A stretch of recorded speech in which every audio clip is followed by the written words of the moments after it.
Hello friends, good day to all. This is Walia और मैं आप लोगों के लिए लेकर आई हूँ आज न्यूट्रिशन इन एनिमल्स। इसे प्रीवियस लेसन में साइंस में हम लोग nutrition in plants cover up कर चुके हैं। तो आज जो हमारा चैप्टर स्टार्ट होगा वो होगा न्यूट्रिशन इन एनिमल्स, जो कि हमारा साइंस कंटेंट में सीटेट के एग्जाम के लिए बहुत इंपॉर्टेंट होता है। राइट, तो फिर हम स्टार्ट करते हैं आज का लेसन। हमने न्यूट्रिशन इन प्लांट्स से पढ़ा था कि बहुत सारे प्लांट्स ऐसे होते हैं जो फोटोसिंथेसिस करते हैं अपने फूड के लिए, या तो खुद फूड बनाते हैं या फिर फूड के लिए डिपेंड करते हैं किसी दूसरे के ऊपर। अब हम पढ़ेंगे कि न्यूट्रिशन इन एनिमल्स, एनिमल्स किस तरह से न्यूट्रिशन को लेते हैं। तो पहले ये हमारा इंट्रोडक्शन है। We have learn that the plants can prepare their own food by the photosynthesis process, but the animals can not, क्योंकि एनिमल्स के अंदर फोटोसिंथेसिस नहीं होता। एनिमल्स हो गए, अब हमारे ह्यूमंस हो गए, ये अपना फूड कैसे लेते हैं, कैसे प्रिपेयर करते हैं, या फिर किस तरह से लेते हैं, डायरेक्टली या फिर indirectly. Animals get their food from plants, either directly by eating plants और indirectly by eating animals that eat plants. Right, animals अपना फूड किस तरह से लेते हैं प्लांट से, या तो डायरेक्टली प्लांट्स को खा जाएंगे, या फिर प्लांट्स, या फिर उन एनिमल्स को खाते हैं जो ऑलरेडी प्लांट्स खाते हैं। तो इस तरह से वो अपने फूड का, अपने न्यूट्रिशन को पूरा करते हैं। Some animals eat both plants and animals. कुछ एनिमल्स ऐसे होते हैं जो कि प्लांट्स भी खाते हैं और एनिमल्स भी खाते हैं, मतलब वो वेजिटेरियन भी होते हैं और नॉन वेजिटेरियन भी होते हैं। So in this chapter we will study about the process of digestion in humans and the animals. इस चैप्टर में हम क्या पढ़ने जा रहे हैं, अब हम पढ़ेंगे प्रॉपरली पूरा एक्सप्लेन वे में कि डाइजेशन ह्यूमंस के अंदर और एनिमल्स के अंदर कैसा होता है। It is this through digestion process that animals and plants get their nutrition, कि किस तरह से अपने डाइजेशन के प्रोसेस से एनिमल्स और प्लांट्स अपने न्यूट्रिशन को लेते हैं।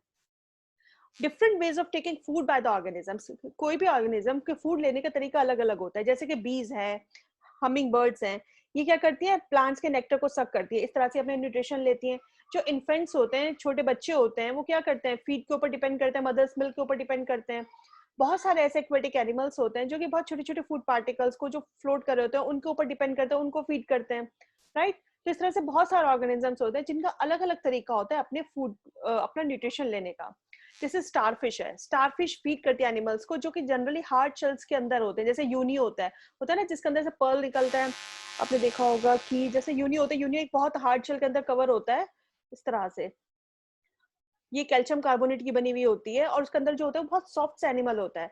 जब आप शेल को खोलते हो तो स्टारफिश क्या करती है, उसका जो स्टमक होता है वो बाहर आ जाता है, वो through its mouth to eat the soft animal inside the shell. जो शेल के अंदर जो एनिमल होता है ना उसको फौरन ले लेती है, और जो स्टमक होता है वो वापस उसकी बॉडी के अंदर चला जाता है, और जो फूड होता है ना वो धीरे धीरे उसकी बॉडी के अंदर डाइजेस्ट हो जाता है। तो इस तरह से स्टारफिश अपना फूड लेती है। अब ह्यूमंस और एनिमल्स क्या खाते हैं, या वो अपना फूड कहाँ से लेते हैं, ये एक इंपॉर्टेंट पॉइंट होता है, और किस तरह से हम वो डाइजेशन उनकी बॉडी के अंदर होता है। तो ये सब चीजें हम इस चैप्टर के अंदर पढ़ेंगे न्यूट्रिशन इन एनिमल्स के अंदर। पहला टॉपिक आता है हमारा डाइजेशन के, डाइजेशन होता कैसे है। द कंपोनेंट्स ऑफ फूड, जैसे कि कार्बोहाइड्रेट्स होते हैं, ये सब कॉम्प्लेक्स सब्सटेंसेस होते हैं। डाइजेशन अगर इन कॉम्प्लेक्स सब्सटेंसेस का होगा तो किस तरह से होगा, तो जो हमारे कॉम्प्लेक्स सब्सटेंसेस होते हैं जनरली हम इन्हें यूटिलाइज नहीं कर सकते। तो ये क्या होता है, ये हमारी बॉडी के अंदर जाने के बाद ये छोटे छोटे पार्ट्स में टूट जाते हैं और छोटे छोटे सिंपलर सब्सटेंसेस बन जाते हैं। तो जो ब्रेकडाउन होता है in complex components of food का इनटू सिंपलर सब्सटेंसेस ही हमारा डाइजेशन कहलाता है। क्योंकि जब आप कार्बोहाइड्रेट ले रहे हो, कार्बोहाइड्रेट आपको डायरेक्टली क्या यूटिलाइज आपकी बॉडी में करेगा, वो छोटे छोटे पार्ट्स में डिवाइड हो जाएगा, फिर इस तरह से आपकी बॉडी के अंदर डाइजेशन होगा। The process of digestion differs इन, मतलब जो एनिमल्स होते हैं, जो ग्रास ईटिंग एनिमल्स है, मतलब जो बिल्कुल वेज के ऊपर डिपेंड करते हैं, उन एनिमल्स का, जो ह्यूमंस का होता है, सबका डिफरेंट होता है डाइजेशन का तरीका। तो हम डाइजेशन और ह्यूमंस जो होंगे, ग्रास ईटिंग एनिमल्स का, ह्यूमंस का अलग अलग उसमें पढ़ेंगे। पहले अब हम पढ़ेंगे ह्यूमंस में डाइजेशन किस तरह से होता है। डाइजेशन प्रोसेस हम किस किस के अंदर पढ़ेंगे, जो हमारे सिलेबस में ह्यूमंस के अंदर आता है, ग्रास ईटिंग एनिमल्स के अंदर आता है, और सिंगल सेल ऑर्गेनिज्म के अंदर आता है, जैसे आपका अमीबा होता है हमारा। द अब ये क्वेश्चन कर लेते हैं, practice question. The breakdown of complex substances of food into simple substance, ये क्या कहलाएगा, मैंने अभी बताया था आपको। रेस्पिरेशन है, न्यूट्रिशन है, डाइजेशन है, या फिर ब्रीथिंग है। हमने अभी पढ़ा था कि डाइजेशन कहलाता है the breakdown of complex substances of food into the simpler substances. अब जो हमारा ह्यूमन है, ह्यूमंस के अंदर डाइजेशन किस तरह से होता है, ये देखा, हमारा माउथ है, ये टीथ है, ये पूरी हमारी बक्कल कैविटी होगी। ठीक है, बक्कल कैविटी से फूड पाइप के थ्रू इसोफेगस से खाना कहाँ आता है, स्टमक में आता है, स्टमक से small intestine, then large intestine, और फिर एनएस के थ्रू पास आउट हो जाता है। राइट, और जो हमारा डाइजेस्टिव सिस्टम होता है टू पार्ट्स में डिवाइडेड होता है। एक होती है हमारी एलिमेंट्री कैनाल और एक होता है हमारा डाइजेस्टिव ग्लैंड्स। एलिमेंट्री कैनाल क्या होती है हमारी, एलिमेंट्री कैनाल कहाँ से शुरू होती है, बक्कल कैविटी से शुरू होती है। एलिमेंट्री कैनाल कहाँ से शुरू होती है, यहाँ से बक्कल कैविटी से शुरू हो जाती है आपकी, और कहाँ खत्म होती है? एनस पे खत्म होती है, हमने अभी देखा है कि एनस के थ्रू पास आउट हो जाता है आपका। So alimentary canal consist of following components. अब एलिमेंट्री कैनाल के अंदर कौन कौन से कंपोनेंट्स हम पढ़ेंगे? बक्कल कैविटी पढ़ेंगे, फूड पाइप और इसोफेगस पढ़ेंगे, स्टमक के बारे में पढ़ेंगे, small intestine, large intestine, rectum and anus, इन सब के बारे में हम बहुत डिटेल पढ़ेंगे। The food passes through a continuous path which begins at dash and at dash. मैंने अभी बताया था बक्कल कैविटी से स्टार्ट होता है और कहाँ पे खत्म होता है? एनस पे खत्म होता है। तो फोर्थ इसका आंसर हो जाएगा आपको। यहाँ पे भी फिल इन द ब्लैंक्स है। Food pipe in the human digestive system is known by other called. Food pipe जो होता है हमारे ह्यूमन डाइजेस्टिव सिस्टम को, उसको दूसरा एक और नाम है, क्या बोला जाता है उसको? वो हमारा इसोफेगस कहलाता है। फूड पाइप को हम इसोफेगस भी बोलते हैं। तो इसोफेगस जो होती है वो एक ट्यूब होती है जो कि कैरी करती है फूड, कहाँ से?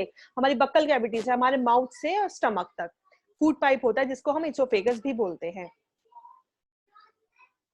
Apart from the alimentary canal there are various glands. Digestive glands के बारे में हमने पढ़ा था, जो क्या करती हैं? बहुत सारे डाइजेस्टिव जूसेस को सिक्रीट करती हैं, and these digestive juices convert complex substances of food into the simpler ones, and the glands part of digestive system are, वो कौन सी glands है जो कि हमारी digestive system में help करती हैं? salivary gland है हमारी, liver है हमारा और pancreas है हमारी। So we will discuss all the parts of the alimentary canal one by one. मैं one by one आपको सब explain करूंगी जो हमने alimentary canal के पढ़े हैं parts. During the discussion of these parts, we will also discuss which glands perform what function and in relation to which part of the alimentary canal, की जो alimentary canal के साथ जो हम digestive glands पढ़ेंगे वो किस किस तरह के functions को perform करती है, किस तरह से help करती है digestion में, ये सब चीजें भी हम आगे पढ़ेंगे। So, which of the following components is broken down into simpler substances by the digestive juices? हमने पढ़ा था digestion में जो हमारा complex component होता है वो break down हो जाता है simpler substances में, जो कि हमें digestion में help करता है। तो वो जैसे कौन कौन से digestive juices है जो इस तरह से break down होते हैं? हमारा fats होता है, carbohydrates होता है, proteins होता है या food होता है? बताइए कौन कौन से complex substances होते हैं जो कि break down होके simple substances में digestion होता है, जिनकी वजह से वो हमारे चारों हो जाते हैं, हमारे फैट्स भी, कार्बोहाइड्रेट्स भी, प्रोटीन्स भी एंड फूड भी। सो ये था हमारा आज का लेसन एंड आई विश कि आपके लिए काफी हेल्पफुल हो। आपका सीटेट का एग्जाम हो जाएगा जुलाई में मे बी, तो उसमें मैं आपको साइंस कंटेंट करा रही हूँ। अगर आपको वीडियो पसंद है तो प्लीज लाइक जरूर करिएगा, शेयर करिएगा एंड सब्सक्राइब करिएगा।